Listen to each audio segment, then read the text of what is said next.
Dear students, today our topic which I am going to deliver before you is price elasticity of demand. Price elasticity of demand. Before this price elasticity of demand, here are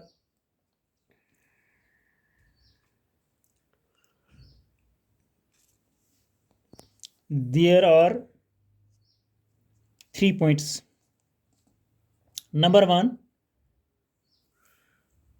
when price elasticity of demand when change in quantity demanded is measured with respect to change in price of the commodity, it is called price elasticity of demand. 1 point. And number 2, when change in quantity demanded is measured with respect to change in income of the commodity, it is called income elasticity of demand.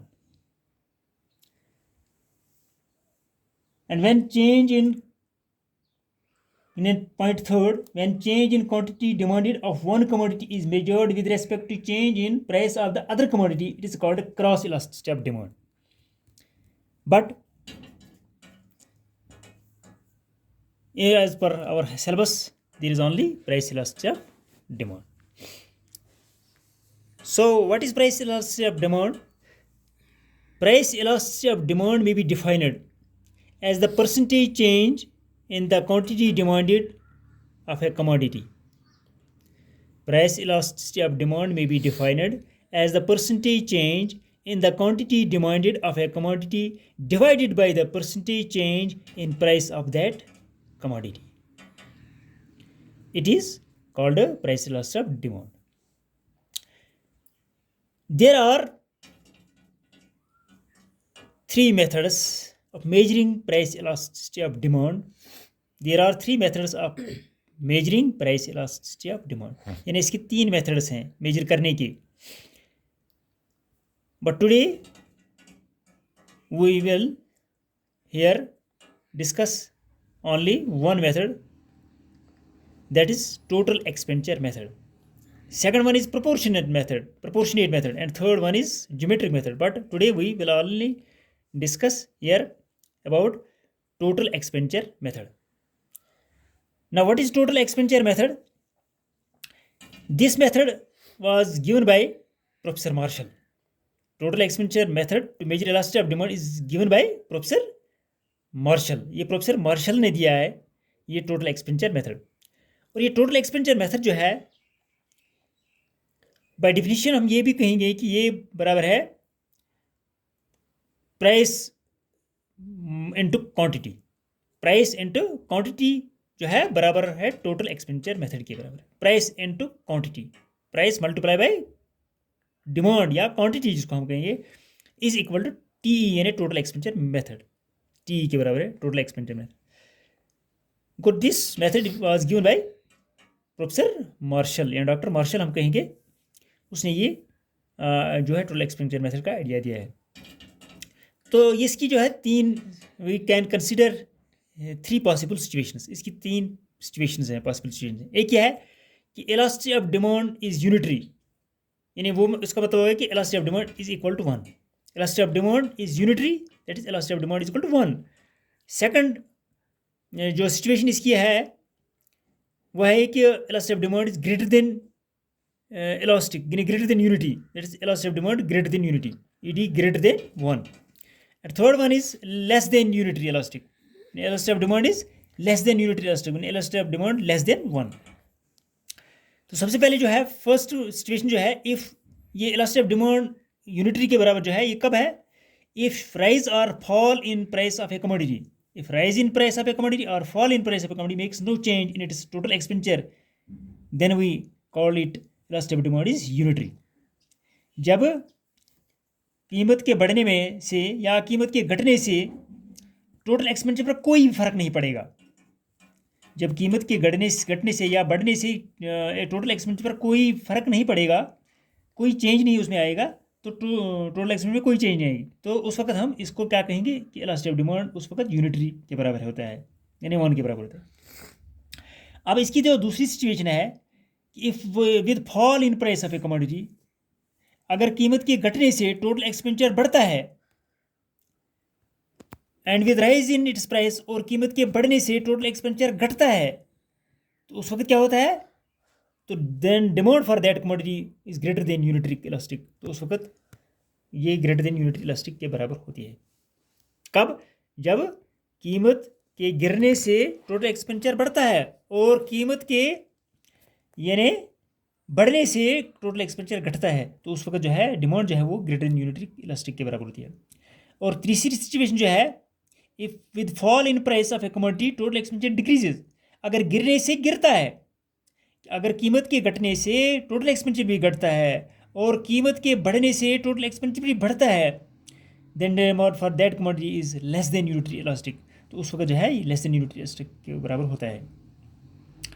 तो उस वक्त है in this case total expenditure goes in the same direction as the price go does, तो इस वक्त same direction की तरफ है। अब इसी को क्लियर करने के लिए इन्हीं 3 पॉइंट्स को, इन elasticity of demand is unitary, elasticity of demand is greater than unitary elastic, elasticity of demand is less than unitary, तो उन 3 सिचुएशंस को क्लियर करने के लिए with the help of table पहले हम यहाँ पर इसको क्लियर करते हैं टेबल के जरिए। टेबल जो है टोटल एक्सपेंडिचर मेथड का, पहले ये है कि सिचुएशन यहाँ पर लिखी गई है, situation A, situation B, situation C, ये 3 सिचुएशंस हैं। तो पहली सिचुएशन ए जो है, जैसा कि price of a commodity rupees में है, ये है 2 रुपीज़, और क्वांटिटी हमने केजी में लिखा है, यानी डिमांड भी इसको कहते हैं, क्वांटिटी भी कहते हैं इसको। तो यहाँ पर 4 kg जो है डिमांड है, प्राइस तो है 2 रुपीज़ और क्वांटिटी है 4 kg। इसी तरीके से ये प्राइस फॉल होता है 1 रुपये पर, तो क्वांटिटी जो है वो बढ़ती है, ख़रीदारी जो बढ़ती है वो 8 kg होती है। अब हम इसका हिसाब करेंगे, यानी ये प्राइस ज़रबी क्वांटिटी इसको कहेंगे, टोटल एक्सपेंडिचर जो है बराबर प्राइस है, तो तीसरा कॉलम जो है टोटल एक्सपेंडिचर का कॉलम है। जब यहाँ पर 2 रुपये यानी 1 किलो का बनता है, तो 4 किलो का कितना बनेगा, 4 2 ज़ार 8, गोया टोटल एक्सपेंडिचर 8 बन गया। इसी तरीके से अगर 1 रुपया है, 1 रुपये यानी 1 kg का कीमत है, तो 8 kg का कितने बनेगा, 8 1 ज़ार 8, गो इसका भी बन गएगा, टोटल एक्सपेंडिचर सेम। वो ये पहली सिचुएशन है कि जब प्राइस फॉल होता है या राइज होता है, तो इस टोटल एक्सपेंडिचर में कोई चेंज नहीं आती है। वो पहले में भी प्राइस जो 2 था वो फॉल हो गया, तो उसकी सूरत में, इस सिचुएशन की सूरत में जो है टोटल एक्सपेंडिचर सेम रह गया, यानी यहाँ पर भी 8 रुपीज़ और यहाँ दूसरी सिचुएशन में भी 8 रुपीज़ रह गया। तो यहाँ हम कहेंगे सेम टोटल एक्सपेंडिचर, यानी इस सिचुएशन में टोटल एक्सपेंडिचर है सेम रहता है। तो उस वक्त क्या है, प्राइस इलास्टिसिटी ऑफ डिमांड जो है या इलास्टिसिटी ऑफ डिमांड जो है यूनिटरी के बराबर थे, ED इज इक्वल टू 1, यानी unitary elastic demand, elasticity of demand is equal to 1 के बराबर थे। ठीक, अब जो बी सिचुएशन है, बी सिचुएशन जिसको हम greater than unitary elastic demand कहते हैं, कि जब प्राइस के गिरने से टोटल एक्सपेंडिचर बढ़ता है और प्राइस के बढ़ने से टोटल एक्सपेंडिचर घटता है, तो उसमें ग्रेटर देन यूनिटरी इलास्टिक होती है। जैसा कि यहाँ पर ₹2 है प्राइस, और क्वांटिटी जो है 4 kg है, और फिर ये फॉल हो गया जैसा कि 1 रुपीज़ पर, और क्वांटिटी जो है 10 पर पहुँच गया। अब इस सूरत में हम टोटल एक्सपेंडिचर देखेंगे, 4 2 ज़ार 8, गोया 8 एक्सपेंडिचर, 8 रुपीज़ एक्सपेंडिचर, और दूसरी में 10 1 ज़ार 10 हो गया, यानी 10 रुपीज़ एक्सपेंडिचर बन गया। तो यहाँ जो एक्सपेंडिचर सेम नहीं रह गया, यहाँ पर एक्सपेंडिचर जो पहले 8 रुपीज़ था और फिर उसके बाद 10 रुपीज़, ये बढ़ गया, यहाँ पर टोटल एक्सपेंडिचर इंक्रीजेज। जब टोटल एक्सपेंडिचर इंक्रीज हो गया, तो प्राइस इलास्टिसिटी ऑफ डिमांड जो है वो ग्रेटर देन यूनिटरी के बराबर होता है, elasticity of demand equal greater than 1 के बराबर होता है। ठीक, अब जो तीसरी सिचुएशन जो है, सी सिचुएशन, उसमें भी यही सेम रह गया, प्राइस 2 है, क्वान्टिटी जो है 3 kg लिया, और प्राइस जो है फिर फॉल हो गया 1 पर, तो क्वांटिटी जो है 4 पर पहुंच गई, वो बढ़ गई क्वांटिटी, हमने ज़्यादा खरीदी जब कीमत कम हो गया। तो जब इस सूरत में भी हम टोटल एक्सपेंडिचर करेंगे, प्राइस ज़रबी क्वांटिटी, यानी 3 2 ज़ार 6 एंड 4 1 ज़ार 4, तो यहाँ पर जो है कीमत जो है, यहाँ पर टोटल एक्सपेंडिचर जो है घटता है, वो टोटल एक्सपेंडिचर यहाँ पर डिक्रीज़ होता है। तो उस डिक्रीज़ की सूरत में यहाँ पर प्राइस इलास्टिसिटी ऑफ डिमांड जो है वो लेस देन यूनिटरी के बराबर होती है, लेस देन यूनिटरी के बराबर होती है। चले नंबर 1 जो है यूनिटरी इलास्टिक डिमांड, यानी situation A of table shows that when price of the commodity is rupees 2, the total expenditure is rupees 8. When price falls to rupees 1, the total expenditure remains 8. Thus change in price has no effect on total expenditure. इसलिए total expenditure इसका कोई असर नहीं पड़ा. ठीक, ये वही है जो हमने अभी दोबारा दोहरा रहे हैं. अब ये दूसरा है greater than unitary elastic. Situation B of the above जो है, इस टेबल की सिचुएशन बी जो है, shows that when price of the commodity is rupees 2, the total expenditure is rupees 8. When the price of the commodity falls to rupees 1, जब वो रुपी 1 पर पहुंच गया, तो total expenditure rises to rupees 10, तो टोटल एक्सपेंडिचर 8 से 10 तक पहुंच गया. इन this case change in total expenditure is in the opposite direction. इसमें ये अपोजिट डायरेक्शन में आ गया टू चेंज इन प्राइस. तो तीसरी सिचुएशन जो है सी जो है, लेस देन यूनिटरी इलास्टिक जो है, situation C of the above table जो है, shows that when price of the commodity is rupees 2, the total expenditure is rupees 6. तो ठीक है, व्हेन द प्राइस फॉल्स, जब वो 1 रुपीज़ पर पहुंच गया, 1 रुपया पर पहुंच गया, total expenditure also comes down to rupees 4. वो टोटल एक्सपेंडिचर भी 4 रुपये पर पहुंच गया. इन this case change in total expenditure is the same direction. इसमें डायरेक्शन जो है सेम है. यहाँ भी फॉल होता है, यहाँ भी फॉल होता है, लेकिन यहाँ फॉल होता था, यहाँ अप होता है. इसमें अपोजिट डायरेक्शन है ये, तो इसमें जो है सेम डायरेक्शन है. In this case change in total expenditure is in the same direction as the change in price. अब इन्हीं 3 सिचुएशंस को हम दोबारा डायग्राम की सूरत में भी दिखा सकते हैं. तो इसको थ्रू डायग्राम एक्सप्लेन करते हैं हम. The total expenditure method of measuring elasticity of demand is expressed diagrammatically. अब डायग्रामेटिकली किस तरीके से इसको यानी ड्रा किया जाता है. यहाँ ग्राफ की लाइन बनाई जाती है, total expenditure X O Y, और एक्स एक्स साइड की तरफ टोटल एक्सपेंडिचर हम लेते हैं, और ओ वाई की तरफ जो है प्राइस लेते हैं. तो इसमें क्या है कि ये जो डायग्राम हमने बनाई, हमने प्राइस लिया यहाँ पर, ओ एम जो है ये प्राइस है, ये है प्राइस लाइन इस साइड में, और ये जो है टी से लेकर टी बी सी ई, वो टी ई जो है ये टोटल एक्सपेंडिचर कर्व है. ये टोटल एक्सपेंडिचर कर्व है, ये टोटल एक्सपेंडिचर साइड है, और ये प्राइस साइड है. और इस प्राइस और टोटल एक्सपेंडिचर में क्या मतलब रिलेशन है. तो डायग्रामेटिकली जो है